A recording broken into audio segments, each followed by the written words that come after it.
Hello, everyone. I hope you are having a wonderful day. Today I wanted to talk a little bit about societies and power. So we just started our novel, and you should have read a little bit yesterday, and you should be a bit of a way through.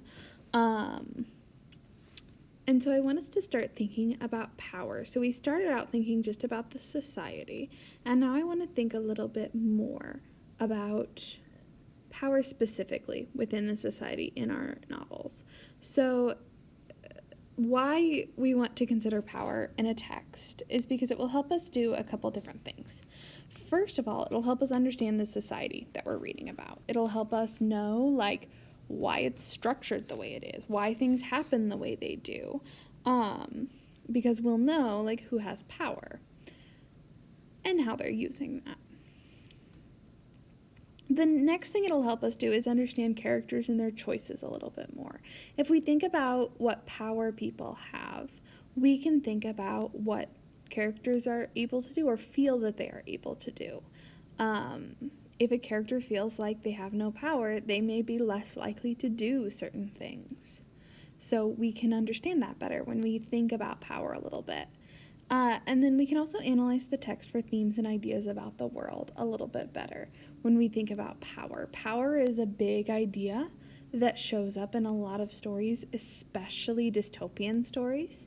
So we're kind of jumping in with that idea of power because I want it to be on your mind throughout the whole book. I want you to really think about who has power and who doesn't. So how do we know who has power in a story? That is a big question. There are different ways that we can know who has power and who doesn't. Some of those ways are things like knowing who gets to make big decisions. So if we look around at the society in our story, who gets to make the choices? When something is happening, who gets to decide what is done about it? Who gets to decide what happens in the society? Another question we can ask is who has more freedom? Who is able to do more things? Is there a character who is able to walk around and do different things that other characters don't have that same freedom? Are there characters who can't really do anything? Who is able to make, personal kinds of decisions and do what they want to do without getting in trouble or getting, harmed in some way? And then who do people look to when things go wrong? So is there someone that is sort of in charge? Is there someone that if there is a problem, people look to that person? And there are other questions, of course, that we could ask to get at who has the most power in a society, but these are a couple that we could start with. And we can also consider different kinds of power. There are lots of different ways in which people can have power. This is just a couple of different ways people might have power. But for instance, a person might have institutional power, which means they have power within the society, so within the government or within the specific company or something that is being talked about in the story. So they actually have power within the thing, the structures of the society. Someone can also just have societal power, they can be popular or they can be listened to, people look up to them. Maybe they're a leader, maybe they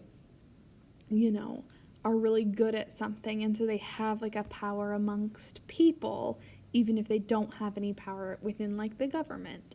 And then there's personal power, people can be empowered to make choices and do things, and that can be a power in and of itself.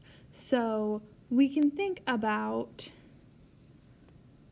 those three as some options. Again, there are other ways to talk about who has power and how power works, but this is one way of thinking about it within our stories that we're reading. So what we can do with this is take a little bit of time to ask ourselves about who has power. Some of this will be really obvious, and some of it will be less obvious. So if we think about Harrison Bergeron,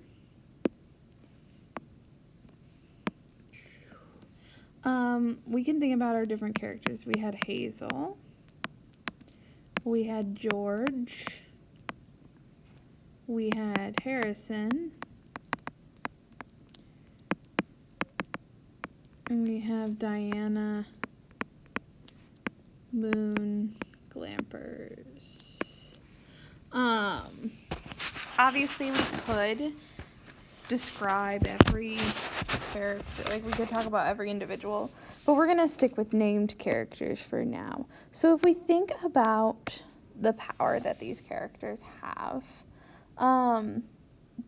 if we think about George and Hazel, do they really have much power? They're not really able, if we ask ourselves some of these questions, are they able to make big decisions? Not really, right? If we think about George and Hazel, they don't really get the chance to make any big decisions. They can't really think long enough to make them. Do they have freedom? Like, Notability just closed on me. Love that. Yeah. So do they have freedom to do things? As far as we can tell, no. I suppose they're free to talk about whatever they want inside their house, but they don't really seem to be able to think enough in order to really be able to have any conversation or really be able to do anything. And then who do people look to when things go wrong? Nobody's looking to George and Hazel when something goes wrong. I suppose Hazel sort of looks to George when she doesn't remember, but all in all, they don't really seem to have any real power. So they are really pretty powerless in the story. They really aren't able to do a whole lot within the story that we're hearing. Harrison, on the other hand, we know he doesn't have institutional power, right? Like, we know he doesn't have that because he doesn't work for the government. He doesn't,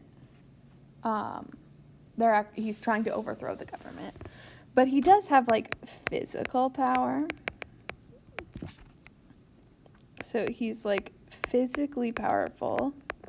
And he's using that physical power in order to try to gain these things.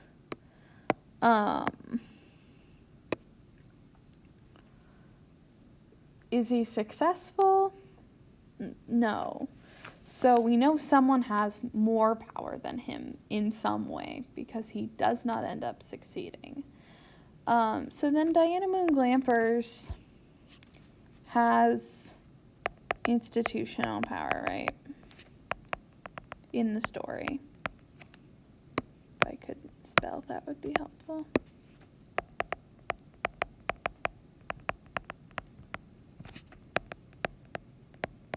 Right, she's like in charge. She's the handicapper general.